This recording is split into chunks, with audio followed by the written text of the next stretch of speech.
Buenos días. Vamos a tratar el problema del agua en excavaciones con pantallas.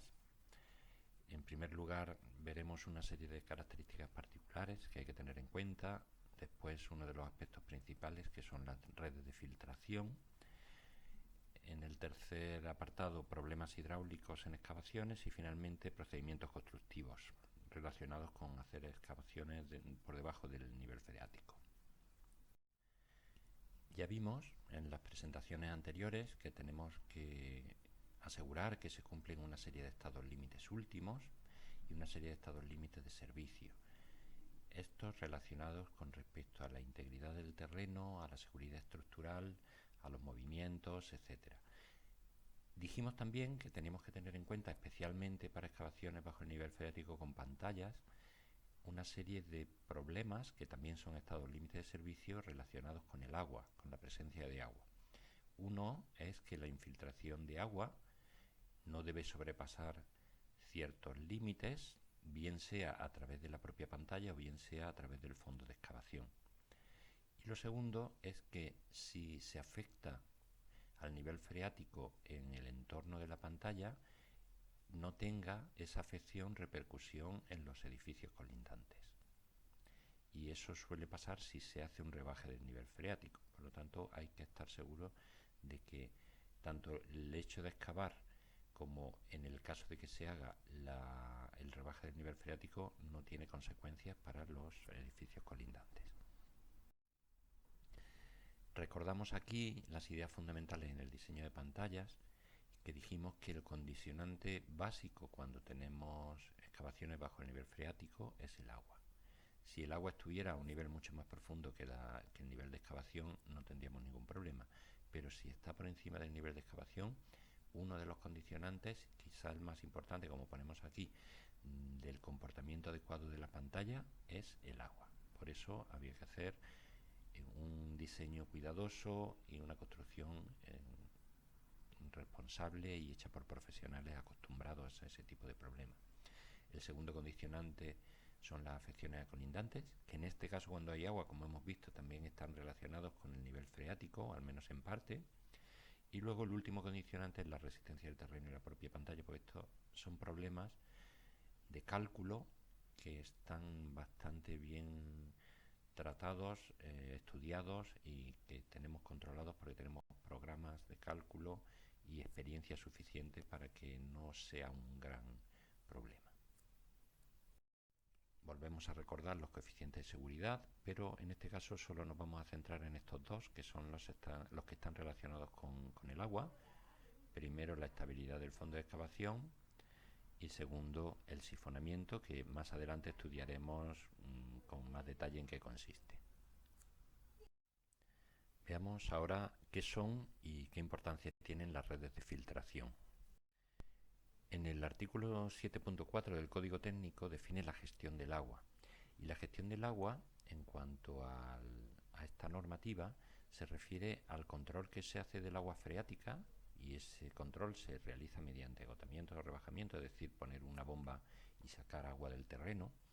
Y esa acción de rebajar el nivel freático puede tener como consecuencia inestabilidad de la propia estructura o roturas hidráulicas, es decir, roturas del terreno por efecto del agua, como son suspresión, sifonamiento, erosión interna o tubificación.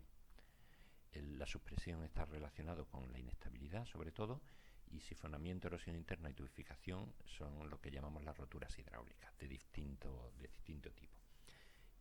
Para poder valorar si esto se va a producir, es necesario, evidentemente, tener un conocimiento de cómo se mueve el agua en el terreno, ya que ese movimiento de agua es el que produce todos esos problemas. La manera de estudiar el movimiento de agua dentro del terreno la manera es usar redes de filtración, estudiar redes de filtración. Y nos dice otro apartado de la norma, que indicamos aquí, que cuando se excava por debajo del nivel freático es necesario hacer un estudio de las redes de filtración para estar seguro que podemos determinar con seguridad si se va a producir el sifonamiento y qué caudales entran en el recinto de excavación. Y en estos dos aspectos es donde más hincapié vamos a hacer en los métodos de cálculo que tenemos. En este este esquema se representan de una manera muy general cuáles son los problemas asociados al agua. El agua en las pantallas va a suponer un problema cuando tengo el nivel freático por encima del fondo de excavación. Este desnivel es lo que provoca, por una parte, que haya circulación de agua que tiende a pasar la pantalla por debajo y a salir en el fondo de la excavación, y además me provoca otros problemas en la propia pantalla, que son el empuje de agua que aumenta el empuje activo, que se suma, mejor dicho, al empuje activo, y luego la posible permeabilidad que tenga a través de la propia pantalla, que me obliga a un diseño específico con juntas o con otras precauciones para evitar que tenga ese problema de filtración. Después, en relación al movimiento del agua a través del terreno, tendré que controlar la velocidad de agua en ese terreno, que depende del tipo de huecos que tenga, y esa velocidad, cuando se hace grande, me puede provocar arrastres de finos y erosión. Luego, si tengo determinadas condiciones en esta zona de aquí, justo al pasar el fondo de la pantalla, puede producirse una reducción de la tensión efectiva, y esa reducción de la tensión efectiva llevará a un problema de sifonamiento, que luego estudiaremos con más detalle. Tendré además un caudal de agua filtrándose a través del fondo de excavación, y eso me obliga a prever unos medios de drenaje, de bombeo, y además me puede provocar también subsidencia del terreno u otros problemas. Pues vamos a tratar de definir los principales problemas para saber evaluar el riesgo que tenemos de que se produzcan. La filtración a través de un medio granular, un medio poroso, está estudiada desde antiguo, desde 1856, por Darcy, que realizó un experimento muy sencillo. Simplemente puso un tanque de arena inundado de agua, midió el nivel de agua en el extremo y le dio una salida, midiendo además ese nivel de agua también, o esa presión de agua, a la salida, al nivel de la salida. Con lo cual, lo que le permitía eso hacer es ver cuánto se perdía de esta cota H1 a esta cota H2, y esa pérdida es lo que se pierde de energía al atravesar el agua el medio poroso. Además, permitía medir cuánta cantidad salía por unidad de tiempo, lo que llamamos caudal. Pues se estableció una ley muy importante en análisis de suelos y filtraciones, que define la relación entre el caudal, una propiedad del terreno, el área de la sección atravesada y un parámetro que llamó gradiente hidráulico. Y ese gradiente hidráulico es esto que medí aquí, esta pérdida de altura equivalente en relación a la longitud atravesada por el agua. O dicho de otra manera, diferencia de potencial, que es incremento de H, partido por el camino recorrido. Repitiendo, esto es el caudal, que son metros cúbicos por segundo. K es la permeabilidad del terreno. A es la sección que atraviesa, esta sección transversal que atraviesa el agua. Y incremento de H partido por L es lo que normalmente se llama I latina minúscula, gradiente hidráulico. La K es la permeabilidad del medio y tiene unas unidades en metros por segundo, centímetros por segundo, y una manera de obtenerlo, ojo que esto es solamente una referencia para arenas, no vale para cualquier tipo de material granular, pues es 100 multiplicado por el diámetro 10 al cuadrado. Aquí tenemos algunos valores orientativos de la permeabilidad. Vemos que ahora sí están expresados en metros por segundo. Y vemos que oscila para suelos muy permeables. Una grava limpia es un suelo que casi no presenta impedimento al agua para atravesarla. Tenemos órdenes de 10 a la menos 2. Mientras que para arcilla, que se considera normalmente un material impermeable, es decir, que el agua prácticamente no puede atravesarla, tenemos permeabilidades menores que 10 a la menos 9. Entonces, un material como arena limpia, que es bastante permeable, tendríamos valores entre 10 a la menos 2 y 10 a la menos 5, y una arena fina con limo o mezcla de arena y arcilla tenemos valores entre 10 a la menos 5 y 10 a la menos 9. Y estos órdenes de magnitud son importantes tenerlos porque cuando analizamos un terreno en un estudio geotécnico vamos a tener problemas de agua, uno de los parámetros que se debe pedir es el coeficiente de permeabilidad, y según el valor que se obtenga podemos prever si vamos a tener problemas o no. Seguimos estudiando la ley de Darcy y ahora vamos a ver la filtración a través de un conducto inclinado, es decir, que tiene una cota hidráulica aquí y otra diferente aquí. Lo que queremos ver es con qué velocidad se mueve el fluido a través del medio poroso. Y esto puede ser una representación ideal de una banda del terreno, del propio terreno que estamos estudiando. Decíamos que esta era la ley de Darcy que vimos antes, que escrita con la representación del gradiente hidráulico como I pequeña y minúscula, pues nos quedaría que el caudal es igual a la permeabilidad por la sección y por el gradiente hidráulico. Como ya sabemos por física general que el caudal es la velocidad del fluido por el área que atraviesa, si igualamos este caudal con este caudal, tendremos que V por A, la velocidad por el área, es igual a la permeabilidad por el área por I. Y simplificando área y quedándonos con estas dos partes de la ecuación, nos queda que la velocidad a través del fluido, a través del medio poroso es igual a la permeabilidad por el gradiente hidráulico. Luego, la velocidad con la que pasa el fluido será tanto mayor cuanto mayor sea la permeabilidad y tanto mayor cuanto mayor sea el gradiente hidráulico. Es decir, un gran gradiente hidráulico, que significa una gran diferencia de potencial entre estos dos puntos, significa una gran velocidad de paso. Y esa velocidad será tanto mayor cuanto más poroso, cuanto más sea la permeabilidad que tiene el medio poroso. ¿Cómo podemos aplicar esto mismo? Pues esta ley de Darcy la podemos aplicar de una forma, y ojo, muy estimativa. Esto no sirve para un cálculo de proyectos, sino sirve para una estimación de orden de magnitud. Vamos a estimar cuánto caudal sale a través del fondo de la excavación en una excavación con pantallas. Lo primero que tenemos que hacer es definir lo que es el gradiente hidráulico. El gradiente hidráulico habíamos dicho que es la diferencia de potencial hidráulico partido por la longitud recorrida. ¿Cuál es la diferencia de potencial hidráulico? Pues cogiendo puntos en donde la velocidad del fluido sea cero, este es el punto inicial, este es el camino recorrido y este es el punto final, considerando que aquí el fluido sale con velocidad cero también, o prácticamente cero. ¿Cuánto es el desnivel hidráulico entre este punto y el origen? Pues H. ¿De acuerdo? Aquí tengo una cota H y aquí tengo una cota que voy a llamar 0. Pues el desnivel es hidráulico, el desnivel hidráulico es H. Y el camino recorrido, pues la gota de agua recorre H más L, da la vuelta y recorre otra L. Por lo tanto es H más 2L. El gradiente hidráulico será entonces H, que era el desnivel, partido por H más 2L.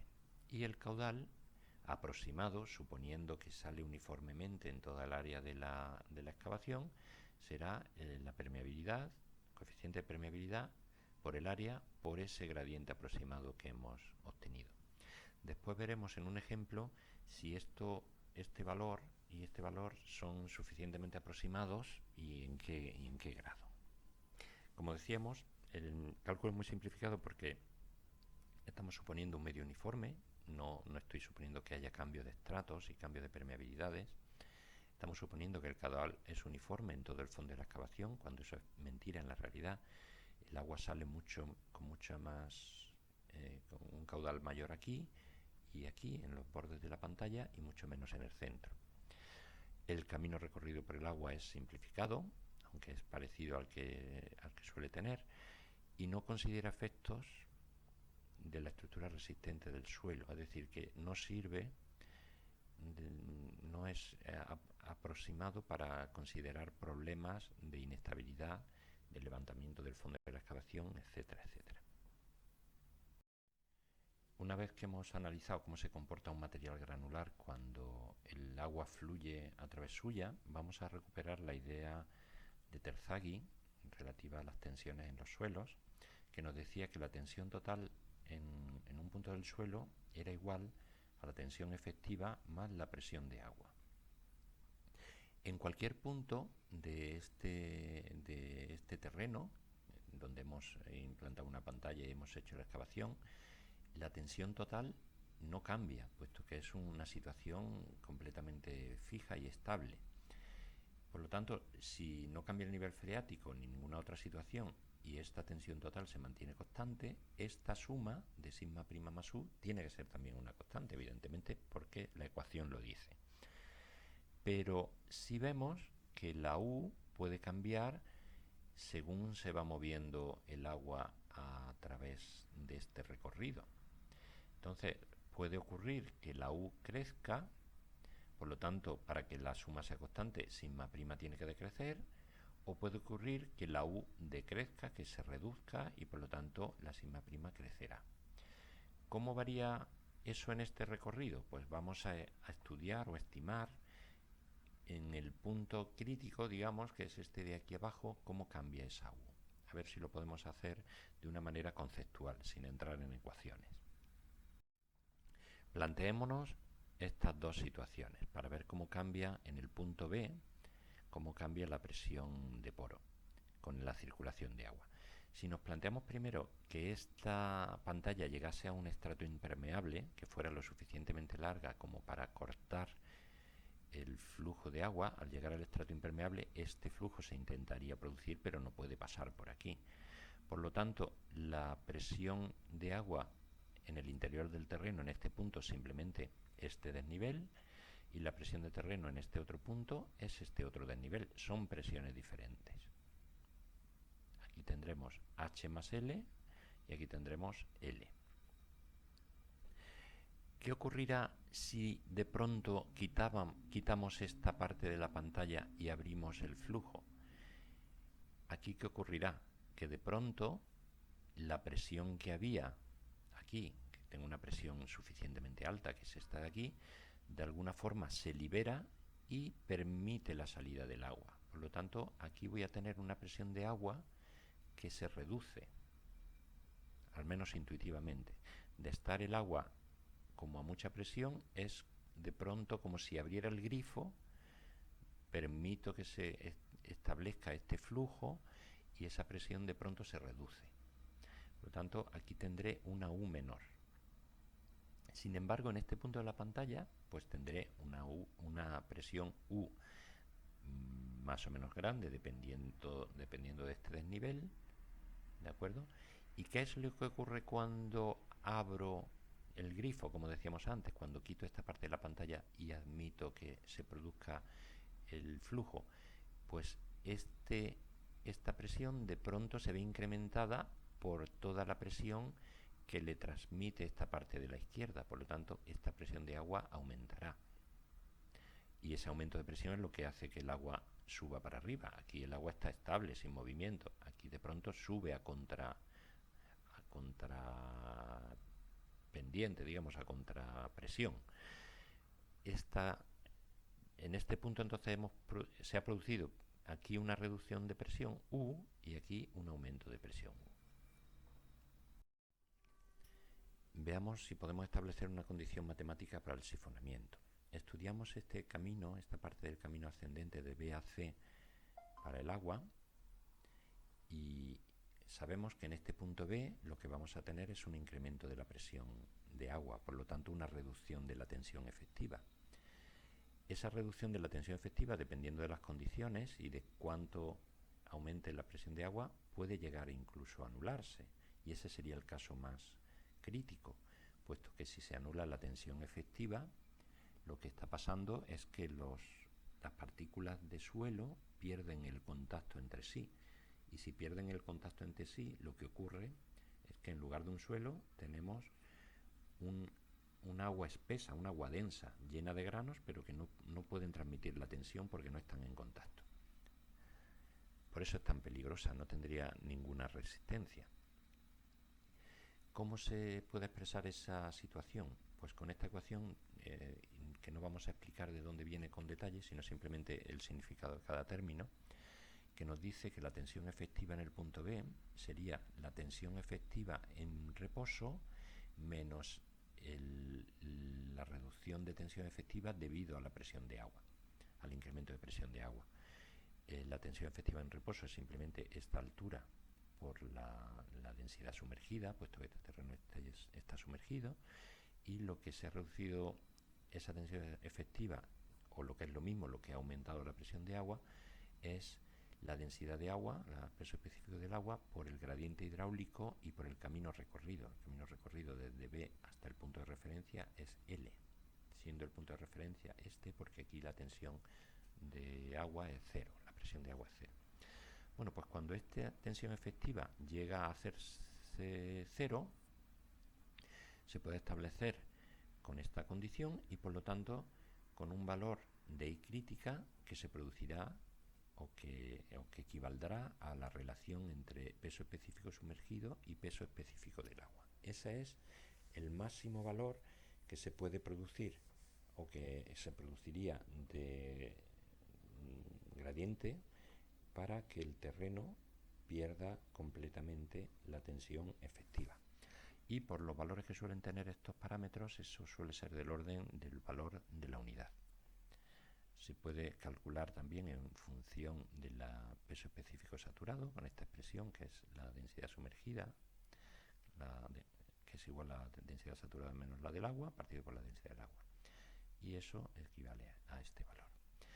Cuando tengamos estos parámetros, lo calculamos con esta expresión. Cuando no los tengamos, podemos tomar como referencia el valor 1.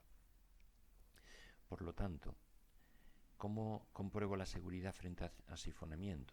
Pues suponiendo que tengo un coeficiente de seguridad de 2, por lo tanto, la máxima I que yo puedo admitir, es decir, el gradiente hidráulico admisible, máximo admisible, no debe superar este valor partido por 2, o en su defecto 1 partido por 2, que es igual a 0,5. Y aquí podéis ver los efectos que tiene el sifonamiento. Aquí se ha producido el sifonamiento, como vemos está el agua invadiendo esta zona, y este terreno que antes era resistente y que tenía una excavadora encima, pues simplemente se ha convertido en ese fluido denso que os decía, y la excavadora simplemente se ha hundido.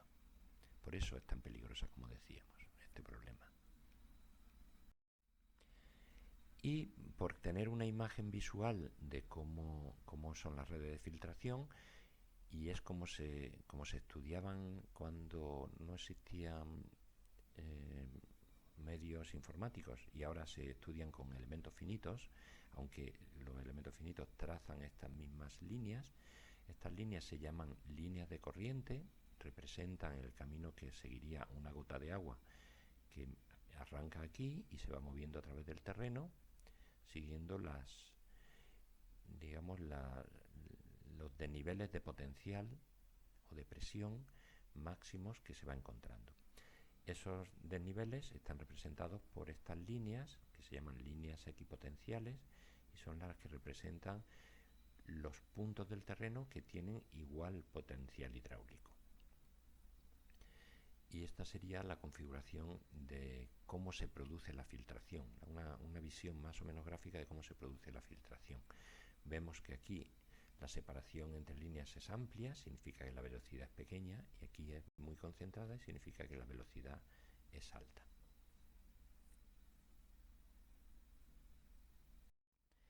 Nosotros vamos a usar unos ábacos, es un cálculo más numérico, que están basados en la norma canadiense y que nos determina, pues, en función de los parámetros de la excavación y de la pantalla, cuál es el caudal y el gradiente hidráulico en la excavación. Tenemos, como veis aquí, dos imágenes de referencia, una en la que el agua está por encima del terreno, del nivel de la superficie del terreno, y otra en la que el nivel freático está por debajo de la superficie del terreno. Nuestro caso habitual es este.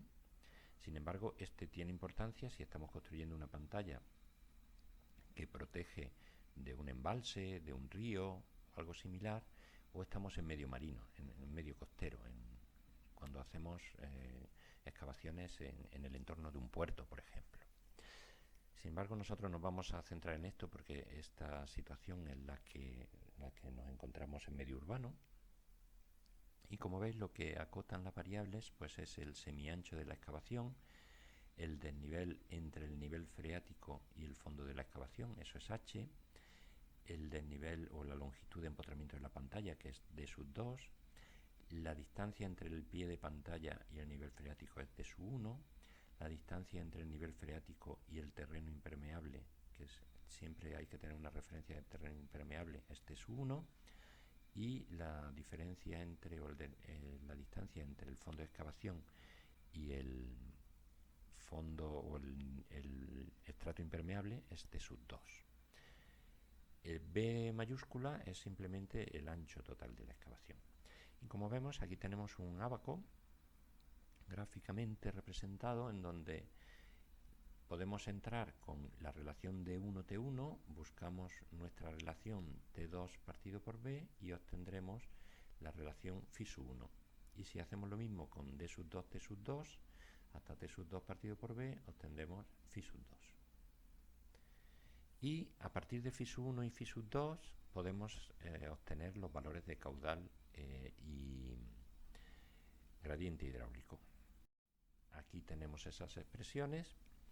Vemos que tengo tres posibilidades para una zanja indefinida, es decir, una excavación muy larga, una excavación circular y una excavación cuadrada. No tenemos una excavación rectangular, pero la asimilaremos normalmente a una excavación cuadrada. Y vemos que tenemos dos valores de gradiente hidráulico, el gradiente hidráulico en los puntos medios de los lados y el gradiente hidráulico en los vértices. Si vemos, la expresión es exactamente igual y solamente cambia el coeficiente inicial. Por lo tanto, si me plantease cuál es el máximo gradiente hidráulico de mi excavación, ¿cuál sería? ¿El del centro del lado o el del vértice de la excavación? Pues evidentemente sería el del vértice, y este sería el que tendría que comprobar para el sifonamiento. Y el caudal pues tiene una expresión similar que ya está en función, aquí vemos de K, del coeficiente de permeabilidad y del ancho total de excavación y los otros parámetros. Por lo tanto, el sifonamiento lo vamos a comprobar con este valor y el caudal máximo para dimensionar el bombeo que necesito para poder excavar en seco y construir en seco, lo comprobaré con este valor de caudal. Esto es lo que intentamos evitar. Como veis, es una excavación con pantallas inundada totalmente porque o no se ha previsto bien o simplemente el terreno no correspondía a las propiedades que se habían analizado en el estudio geotécnico y el caudal de entrada no era el previsto. Vamos a plantearnos la resolución de este ejercicio, que nos define una pantalla continua de paneles de hormigón con esta geometría que vemos aquí, 6 metros de profundidad de excavación, 4 de empotramiento, un coeficiente, cuidado que está en centímetros por segundo, y una distancia del pie de pantalla hasta el estrato impermeable. La excavación tiene 12 metros de lado y nos piden el coeficiente de seguridad frente al sifonamiento y el caudal previsible, y nos dan la densidad saturada de 21. Lo primero que hacemos es plantearnos para esta geometría concreta de pantalla cuáles son los parámetros asociados al ábaco. Vemos que B completa, el ancho completo de la excavación es 12, por lo tanto B minúscula son 6 metros. La altura, esta no es la altura de excavación, la H es la del nivel entre el nivel freático y el fondo de excavación, que aquí vemos que como el nivel freático está a 3 metros de la superficie y la altura de excavación son 6, esta H son solamente 3. T sub 1 es esta distancia que se calcula sumando 5 más 4 más 3, que es este desnivel, son 12. Igualmente calculamos D sub 1, D sub 2 y T sub 2 viendo comparando el dibujo con la geometría. Calculamos con esos datos los parámetros de su 1 partido por t sub 1, de su 2 partido por t sub 2 y t sub 2 partido por b. Para el primero, que vale 0,58, entramos en el eje de abscisas. Este es el valor. Buscamos la curva 1,5, que es el valor de t sub 2 partido por b, y obtenemos un valor de phi sub 1 igual a 1,4 aproximadamente. Para d sub 2 partido por t sub 2, 0,44, subimos a esa misma curva de 1,5 y obtenemos el valor de phi sub 2, que es aproximadamente 1,2. A partir de estos valores calculamos el caudal y el gradiente hidráulico. Sustituyendo los valores anteriores en las expresiones correspondientes, aquí tenemos la de gradiente hidráulico máximo, nos da, operando con esos valores, 0,58, que es mayor que el gradiente admisible, igual a 0,5. Si queremos saber el coeficiente de seguridad exacto, calculamos el gradiente crítico con la expresión del peso específico saturado partido por el peso específico del agua menos 1, y eso vale 1,1, y el coeficiente de seguridad es ese gradiente hidráulico crítico partido por el gradiente hidráulico real que yo tengo, que es 1,89, y es menor que el que me pide la norma, que es 2. Por lo tanto, no tenemos un coeficiente de seguridad suficiente. Vamos entonces a hacer un repaso de todos los problemas hidráulicos que podemos encontrarnos en excavaciones, que son los siguientes: sifonamiento, que ya hemos tratado, en donde el gradiente hidráulico crítico es igual a 1, la erosión interna, que ahora veremos con algo más de detalle, que se da en suelos gruesos, también se fija un gradiente hidráulico crítico igual a 1, el levantamiento de fondo, que se da en suelos finos, la rotura del tapón cohesivo de fondo, la supresión y la flotación. La erosión interna se produce en suelos gruesos y el límite admisible es paralelo de alguna manera al que hemos estudiado también para el problema del sifonamiento. La I crítica es del orden de 1 y la I admisible igual a aproximadamente 0,5. Aquí podemos ver la evolución de la erosión interna, primero con un brote, al final de la línea de corriente empieza a arrastrarse material y a aumentarse el diámetro de esa línea, se va progresando hacia atrás con la erosión hasta que se convierte esa línea de corriente realmente en un tubo de corriente, y ese tubo de corriente lo que hace es que llega un momento en que colapsa todo lo que hay alrededor del tubo, produciéndose una salida de material y una pérdida de resistencia del terreno.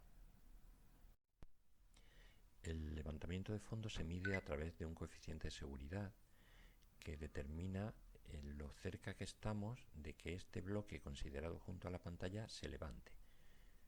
Ese coeficiente de seguridad es la relación entre el peso sumergido de este bloque, es decir, es la densidad sumergida multiplicado por su altura, y la sobrepresión de agua que experimenta en su base. Esta sobrepresión de agua se mide en función de una altura o incremento medio de presión de agua, que está relacionado con una longitud, y esa longitud es una relación que aquí tenemos su expresión, que depende de la altura de excavación, la relación entre la altura de excavación y esta altura del bloque considerado. La altura del bloque considerado depende, y es función de la altura de excavación, depende también del ancho de la excavación. Todo está relacionado. ¿De acuerdo? Pues a partir del ancho de excavación y de la altura de excavación podemos estimar con estas relaciones un valor aproximado, un valor mínimo para la profundidad T a considerar para el bloque. De ahí calculamos HM y con eso podemos calcular el coeficiente de seguridad. Y ese coeficiente de seguridad tendrá que ser mayor que estos valores que depende del tipo de terreno considerado. Otro problema es la rotura hidráulica del tapón cohesivo de fondo, Y esta situación lo que consiste es que hay configuraciones del terreno en las que yo tengo una capa de arcilla que de alguna manera, si clavo la pantalla en ella, consigo que el agua no pase, no entre en el recinto de la excavación, puesto que tengo cerrado el paso por aquí, tengo cerrado el paso por debajo y tengo cerrado el paso por aquí. Sin embargo, como esta capa de arcilla no es infinita, tiene un límite inferior, la presión de agua estará actuando por debajo de esa capa de arcilla intentando entrar. ¿Qué ocurre? Que esa presión podrá ser mayor o menor según este desnivel de agua. Si esa presión es suficientemente grande, podría romperse esta capa de arcilla aquí y el agua entrar. ¿Cómo consigo establecer un coeficiente de seguridad frente a esa rotura? Pues la establecemos diciendo el peso de este bloque conjunto de la capa de arcilla más el peso del terreno que tengo por encima no puede ser superado por esta presión de agua, por esta subpresión. ¿Cuánto vale la subpresión? Pues la densidad del agua por la cota que tiene el agua a este nivel, por H. ¿Y cuánto pesa el terreno aquí? Pues el peso del terreno que tengo por encima de la arcilla más el peso de la arcilla. Y este coeficiente de seguridad se suele establecer entre 1,05 y 1,1. Aunque en la profesión se suele decir que cuesta tanto arreglar la excavación, digamos, poder proseguir con la obra cuando esto se rompe, que este coeficiente de seguridad es demasiado pequeño y se suele recomendar ponerlo un poco mayor, 1,20 o un valor similar. Tiene además el peligro añadido para los trabajadores, porque la rotura del tapón de fondo supone que todo esto se convierte en inestable y se pueden producir sifonamientos y roturas bruscas y ser bastante peligroso. Un caso parecido, pero no ya con terreno, sino con la losa de fondo, que me sirve también como losa de cimentación, es que tengo que evitar que esta losa flote. Entonces la condición que tengo que cumplir es que la subpresión nunca sea mayor que el peso propio de la losa con un coeficiente de seguridad determinado. La condición estricta es que el peso sea mayor que la subpresión. La subpresión, recordad que es el valor del desnivel hidráulico por la densidad del agua. El coeficiente de seguridad que se suele tomar es de 1,2. Cuando eso no se cumple, tengo soluciones como son anclar la solera o bien con un anclaje propiamente, con un pilote o con un panel, que es una especie de trozo de pantalla. Otra solución alternativa es, mientras dure la construcción del edificio, que es el momento más crítico, cuando la solera está sola, pues durante ese periodo disponer una base drenante y bombear para que esta sobrepresión sea simplemente extraída a través de un pozo de bombeo. Cuando ya tenga construidos los pilares y forjados correspondientes, el peso que tiene que levantar la subpresión no es solo el de la losa, sino que será la losa más todas las plantas construidas. Tendré ya suficiente peso para poder interrumpir el bombeo y confiar solamente en esa diferencia de peso para la estabilidad. Y además de la flotación que podría ocurrirle a la losa cuando está recién construida y todavía no tengo peso suficiente, puede ocurrirle también al edificio completo. Entonces puedo tener el edificio completamente construido con todo su peso de losa, forjados, pilares, etcétera, y la subpresión ser suficientemente grande como para levantarlo. Y esto puede ocurrir, por ejemplo, en un edificio que tenga muchos sótanos y mucho desnivel de agua y a lo mejor pocas plantas por encima del nivel del terreno. ¿Cómo comparo estos valores para establecer el coeficiente de seguridad? Pues el coeficiente de seguridad será el peso del edificio más el rozamiento que se produce en el trasdós de las pantallas, y eso lo comparamos con la supresión. La supresión será H por la densidad del agua y multiplicado por el área que estoy considerando, porque aquí estoy considerando el equilibrio completo, a diferencia de en el caso de la losa, que considerábamos por metro cuadrado, en la estabilidad por metro cuadrado. Y este coeficiente de seguridad debe ser mayor o igual que 1,5. Vamos también a resolver ese problema para el ejemplo previsto antes.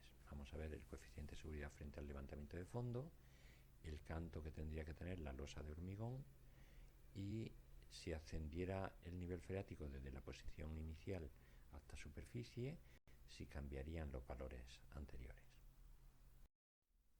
Aquí tenemos la aplicación al ejemplo de la estabilidad del fondo.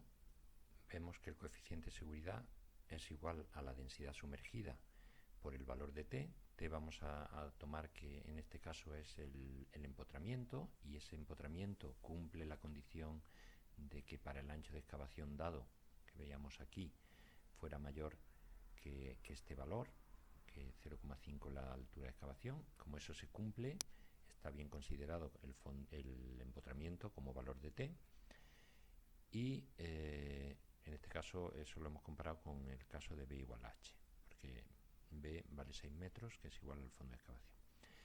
Y podemos calcular entonces HM con estos valores, tomando H como 6 metros y T como 4 metros, que hemos visto aquí, y eso nos da un valor de HM de 1,36, y sustituyendo los valores nos da un coeficiente de seguridad de 3,24, que está por encima de 2, que es el que nos exigen para arenas finas y limos, por lo tanto es seguro. Vamos a calcular ahora el canto que debería tener la losa de hormigón para resistir la supresión. Lo que nos tenemos que plantear es el equilibrio entre este peso de la losa y esta supresión, y que haya una diferencia, una relación de 1,2, que es el coeficiente de seguridad. Lo primero que podemos calcular es la supresión, que es igual al peso específico del agua por el desnivel con respecto a la superficie del nivel freático. Este desnivel H es igual a 3 metros, por lo tanto 10 por 3 es igual a 30. Y esta es la supresión por metro cuadrado. Tened en cuenta que estamos calculando equilibrio por metro cuadrado, no por el ancho total de la excavación. Aquí, con que se cumpla por metro cuadrado, ya se cumple en todo. Y lo comparamos entonces para calcular el coeficiente de seguridad, esa supresión con el peso de la losa. La losa pesa el peso específico del hormigón por el canto, por la altura de la losa, el espesor. El peso específico del hormigón es 25, por el canto lo dividimos por 30, y eso tiene que ser igual a 1,2. Despejamos por lo tanto el canto de esa ecuación y nos sale 1,44. Los mismos cálculos se podrían repetir en el caso que nos decía el problema, cuando el nivel freático sube hasta la superficie del terreno, pero eso no lo vamos a incluir aquí. Vamos a ver ahora un tema constructivo, que son las soluciones que tenemos cuando tenemos que excavar por debajo del nivel freático. Siempre que se excava debajo del nivel freático hay que tener en cuenta el principal problema asociado a los bombeos que rebajan el nivel freático y rebajan el agua, y es que se va a producir asiento en los edificios bajo los cuales se haya deprimido el nivel freático, y eso es porque se ha reducido la presión de agua. Al tener menos cota, la presión de agua en toda la vertical bajo el edificio ha disminuido. Pero como la tensión total sigue siendo la misma, eso significa que la tensión efectiva, por la ley de Terzaghi, habrá aumentado. Acordaos, tensión total es igual a tensión efectiva más U. Si la tensión total es constante y la U ha disminuido, la tensión efectiva ha tenido que aumentar. ¿Y qué ocurre cuando la tensión efectiva en un suelo aumenta? Pues que se se comprime, tiene asientos, su densidad se hace mayor, por lo tanto aquí vamos a tener un asiento. Este gráfico representa las posibilidades que tengo para rebajar el nivel freático mediante bombeos en una excavación. Es un gráfico que parece complicado, pero veréis que no, es solamente una relación entre el grado de permeabilidad y el descenso que puedo conseguir en el nivel freático. Aquí estamos hablando de metros y aquí estamos hablando de metros por segundo. Veis que en vertical podemos distinguir zonas muy claras. Por debajo de 10 a la menos 7 de permeabilidad, que eso es una arcilla, es imposible sacar agua, es imposible rebajar el nivel freático, y de hecho no es necesario, porque la excavación, aunque el nivel freático esté alto, el agua no entrará en la excavación o entrará muy despacio, por lo tanto yo no tengo que rebajarlo. En la zona intermedia, entre arcillas y material granular, pero mezclado con suelos finos, que es del orden de 10 a la menos 5, tendría que usar unos elementos especiales que no se usan normalmente en obra y que crean vacío, de forma que el agua se saca del terreno porque se produce el vacío en el interior de él. Y esto no es una solución tampoco en construcción normal. A partir de 10 a la menos 5, 10 a la menos 4, tengo ya la zona en la que tiene sentido el bombear, en la que el bombeo tiene buenos resultados. Y todo depende de cuánto del nivel quiera yo bajar, cuánto quiera yo bajar el nivel freático. Para pequeñas cantidades, es decir, 1 o 2 metros, 3 metros y una cierta permeabilidad, puedo hacerlo con pocetas. No tengo ningún problema en bajar el nivel freático 2 metros. Para valores mayores de bajada del nivel freático ya tengo que usar unos elementos que se llaman well points en varias etapas, o en una etapa o en 2 etapas. Y si necesito bajar ya mucho más el nivel freático, usamos lo que se llama bombeo profundo, deep wells, que me permite llegar a casi la profundidad que quiera, entre comillas, dentro de lo que suele ser una profundidad de excavación. Sin embargo, por encima, permeabilidades por encima de 10 a la menos 3, 10 a la menos 2, 10 a la menos 1, que es un suelo granular grueso o una grava, aquí lo dice bien claro, hay una entrada de agua, hay un flujo de agua tan grande que es imposible bombear. Entonces lo que tengo que hacer es imposible sacarlo con la suficiente velocidad para rebajar el nivel freático. Por lo tanto, lo único que se puede hacer para estos casos es usar las pantallas para cortar la entrada de agua. Usar las pantallas, es decir, prolongarlas hasta un estrato impermeable que me sirva de tapón de fondo. Y si no, hay otros métodos, pero que no son nada recomendables, como excavación bajo agua u otros, hacer pantallas especiales, como luego veremos, con inyecciones, etcétera. Pero para rebajar el nivel freático en una obra normalmente nos moveremos en estas zonas. Por lo tanto, ¿cuáles son las soluciones para cuando excavo debajo del nivel freático? Pues la mejor es empotrar la pantalla en un estrato impermeable. Si eso no puede ser, o no tengo pantalla, o no es el caso, o no me quiero plantear eso porque sea muy costoso, puedo rebajar el nivel freático, con la precaución de no afectar a los edificios vecinos. Eso hay que tenerlo en cuenta. Si tengo edificios vecinos, no puedo rebajar el nivel freático. Tengo que usar necesariamente pantalla. Entonces, en estos casos puedo usar bombeo superficial con pocetas, bombeos profundos de menor capacidad o mayor capacidad, deep wells, o bombeos asistidos por vacío, que son los llamados well points. Y luego otras soluciones especiales que comentaremos por encima. Este es uno de los criterios fundamentales que me gustaría transmitiros, y es que siempre que sea posible, aunque cueste algo más de dinero, lo deseable es que la pantalla se prolongue y se empotre en un estrato impermeable, siempre y cuando tenga un problema de nivel freático, evidentemente. Si el nivel freático no está, no lo necesito. Es decir, puedo tener una pantalla que por estabilidad pueda ser más corta, Pero si el terreno es muy permeable, me puede interesar, por ahorrarme problemas y por ahorrar también el bombeo y la situación de excavación, prolongarlo hasta el estrato impermeable.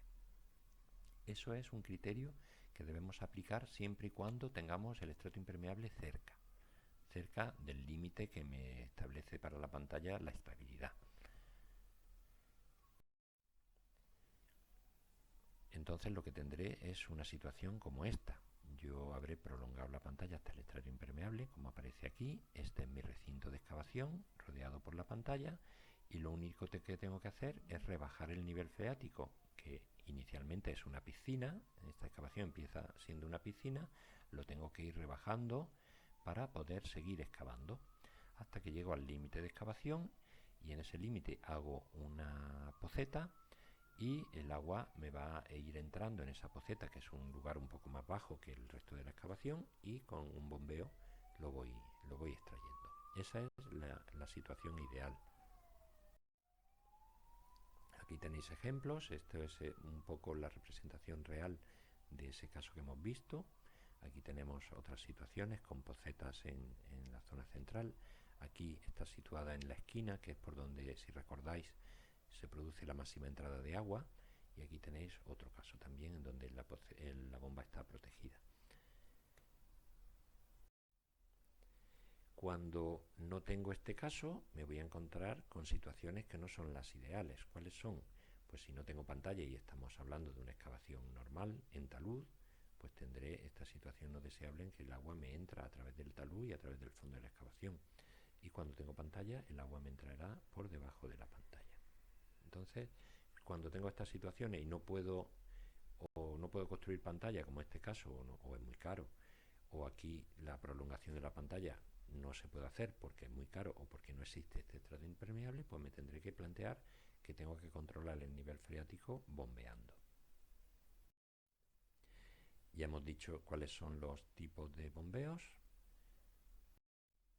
y lo vamos a representar en estos esquemas. El bombeo por poceta es el que hemos visto anteriormente, pero aplicado a una excavación normal. Aquí lo tenemos, aquí no hay pantalla, por lo tanto tengo que ir rebajando el nivel freático poco a poco según voy excavando. El nivel freático se rebajará hasta el nivel del pozo de la poceta, que la tenemos aquí representada, y por lo tanto en esta zona que se queda seca, pues podré seguir excavando y operando ahí. Aquí mismo tenemos una situación con pantalla en donde el agua puede entrar por debajo del pie de pantalla. En ese caso lo que se hace es situar una poceta en el sitio adecuado y además relleno el fondo de excavación, como dice aquí, con un material drenante que permita reconducir el agua que me entre en cualquiera de los puntos de la excavación hacia la poceta. Además, en este gráfico aparece lo que se llama un pozo de exceso de presión, de liberación de presiones, y que se sitúa o bien cuando tengo un tapón de fondo para evitar que se rompa, como vimos y como veremos en las diapositivas siguientes, y también para evitar que aquí suba demasiado la presión, si tengo demasiada presión de agua. Entonces lo que hago es reconducir el agua que está en el terreno, en lugar de que haga todo el camino hacia arriba, la reconduzco a estos pozos de alivio, y por ellos saldrá el agua con más facilidad, evitando sobrecargar el terreno en las zonas intermedias. En relación al tapón de fondo, aquí vemos un caso real. Esta excavación que aparece aquí representada tenía un tapón de fondo, que es este terreno que aparece aquí, que es impermeable, pero debajo de él existía presión de agua. Entonces, la excavación normal se realizó con estos bombeos, que ahora explicaremos cómo son bombeos profundos, y se rebajó lo suficiente como para poder trabajar aquí encima. Sin embargo, para evitar que esta sobrepresión acabara rompiendo este manto impermeable que tenemos, lo que se hizo es conectar a través de un pozo la excavación con ese fondo que está a presión, de forma que se le daba salida a esta sobrepresión de agua. Aquí en la foto se puede apreciar la salida de este punto, en donde vemos que el agua sale a presión. ¿Qué conseguimos con eso? Pues que deje de empujar aquí. Y como ya tengo unos bombeos situados adecuadamente, con bombas o con bombeos profundos, pues simplemente extraigo ese agua y me evito el peligro que puede tener el que esto se rompa y que me arruine la obra. Los bombeos profundos, lo que se llama en inglés deep wells, actúan de manera diferente a las pocetas y consisten en una bomba vertical que se sitúa en el fondo de un sondeo o de una perforación equivalente a un sondeo.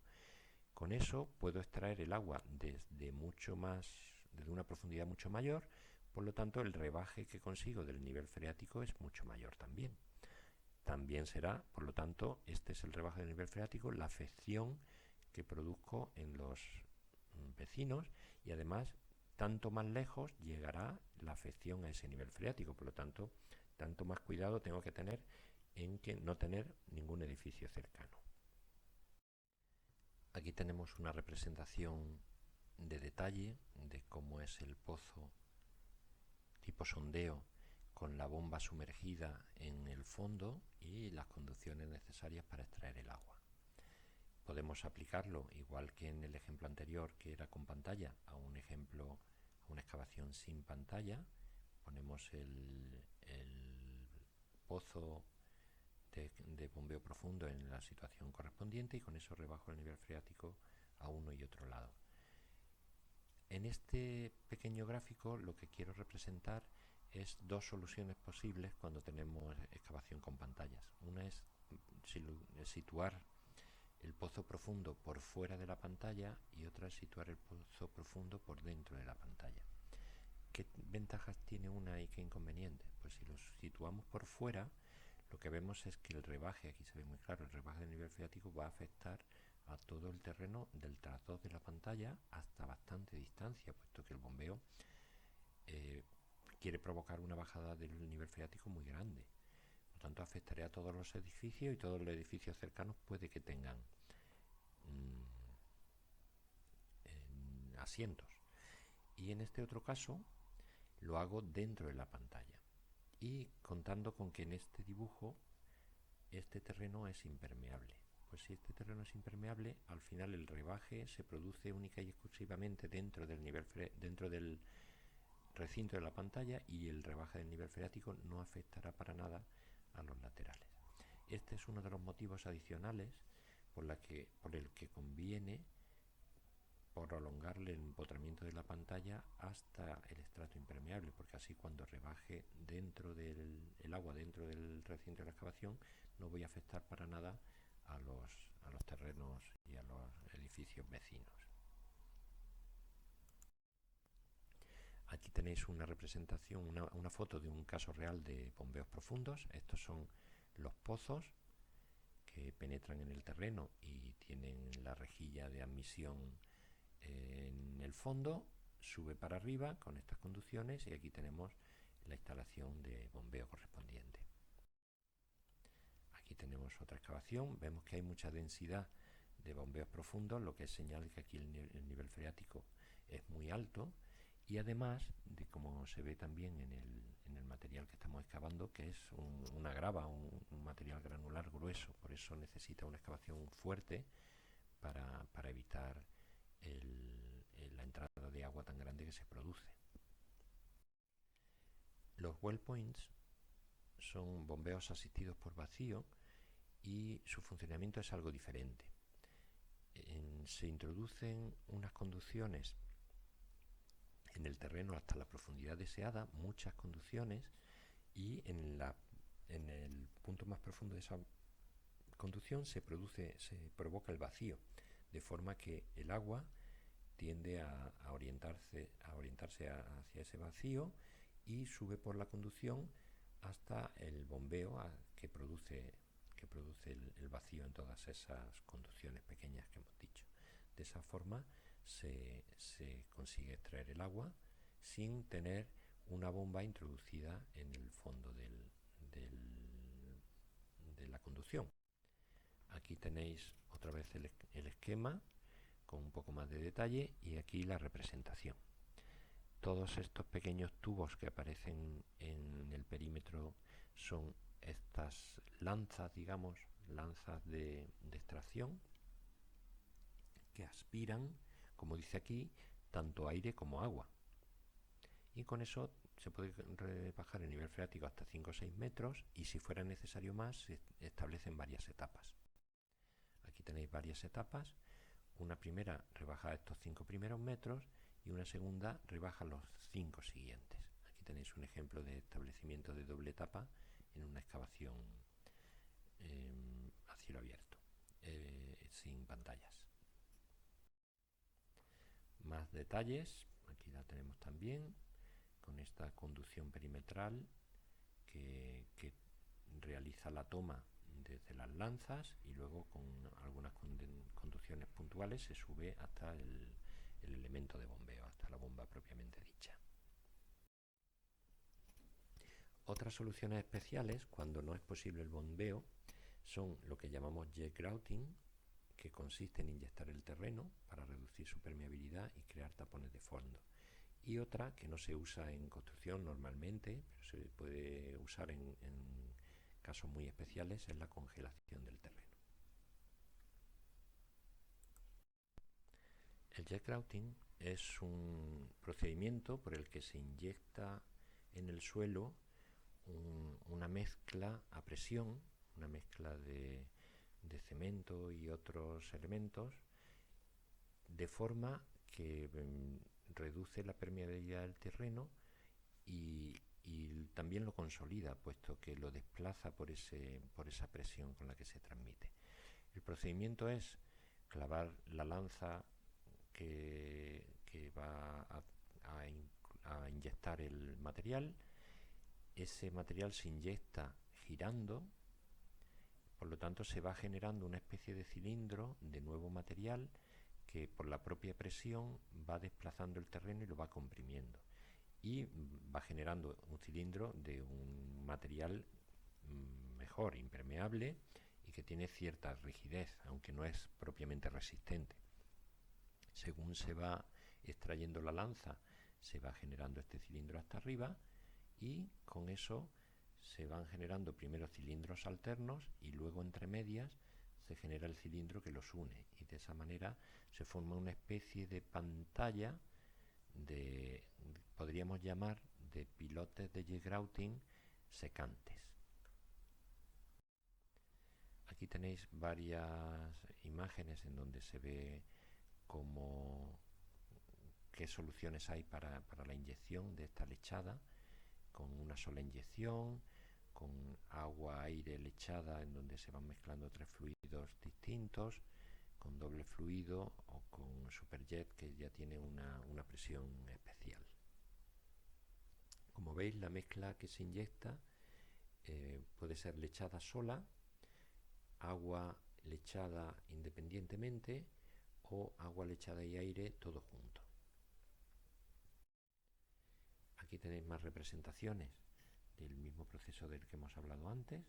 Según se va subiendo la lanza, se va generando el cilindro correspondiente y luego se van haciendo muchos cercanos entre sí. Aquí podemos ver la representación de esa especie de pilotes de lechada secantes, y aquí en un ensayo se ve qué pinta tiene. Se ha excavado después el terreno y vemos que son cilindros poco homogéneos en forma, pero que sí tienen la configuración más o menos esperada.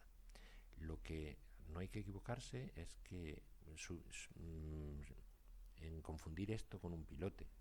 Esto es simplemente una lechada que no tiene una resistencia especial ni tiene tampoco armadura. Es decir, esto simplemente le da al suelo más consistencia, más rigidez, y además lo impermeabiliza, pero nada más, no resiste. Aquí vemos también un resumen de las instalaciones que necesitamos: el aire a presión, la bomba, el depósito de agua, de fluido, de cemento bentonita, que es el que luego se mezcla para crear la inyección, etcétera. En un esquema simplificado podemos ver aquí algunos otros usos. Uno muy importante es la creación de losas o tapones de fondo en el fondo de una excavación que tenga entrada de agua.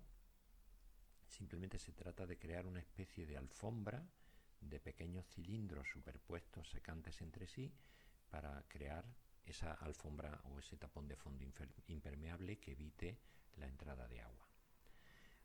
También se pueden impermeabilizar pantallas de pilotes discontinuos, sellando las juntas detrás de los pilotes, y también se pueden proteger túneles ante la entrada de agua y también para reforzar el terreno, creando esta especie de pantalla todo alrededor de la base del túnel, de forma que evite esa entrada de agua en cualquiera de esas direcciones. Y finalmente, simplemente para que lo tengáis como ejemplo y como referencia de que existe, incluimos aquí la congelación del suelo. La congelación del suelo se efectúa mediante nitrógeno líquido, haciendo que el nitrógeno pase por una tubería que se clava en el terreno, y al pasar por ella congela una especie de bulbo alrededor de esa tubería. Cuando se colocan muchas juntas, se consigue configurar una especie de pantalla de suelo congelado. Una aplicación muy famosa de todo ello es las pantallas que se aplicaron en Fukushima para proteger o para aislar los reactores del agua freática de alrededor. Realmente, si lo pensamos, una barrera de hielo es la mejor barrera para el agua porque es totalmente impermeable. El gran problema que tienen estos métodos es que, al ser provisionales, se establecen durante un tiempo y una vez que está hecha la excavación o pasa el problema, como podría ser aquí, se descongela el terreno, y la estructura del terreno desde antes de congelar a después de congelado o después de descongelado no tiene nada que ver. El terreno previo tendría una estructura, una resistencia y una ordenación de las partículas determinada que le daba su compacidad y su estabilidad, mientras que después de descongelado ha perdido todo eso y se ha transformado en una masa más o menos informe que ni resiste ni tiene una estructura determinada. Por lo tanto, se hace mucho más difícil que se mantenga la situación preexistente después de descongelar. Terminamos con esto el tema. Muchísimas gracias. Un saludo.